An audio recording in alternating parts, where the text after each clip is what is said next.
Unlock serious savings on your next Target run by mastering the Target app's digital coupons, right there in the aisles. First things first, open up your Target app once you're logged in. Tap on the wallet icon, usually found at the bottom of your screen. This is where all your savings live.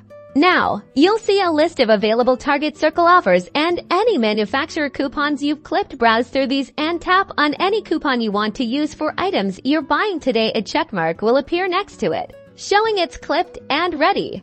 Here's the magic moment at checkout. When you're ready to pay, simply open your Target app back up to your wallet. You'll see a button that says Add to Wallet or sometimes a barcode icon. Tap this, and the app will then present you with a scannable barcode.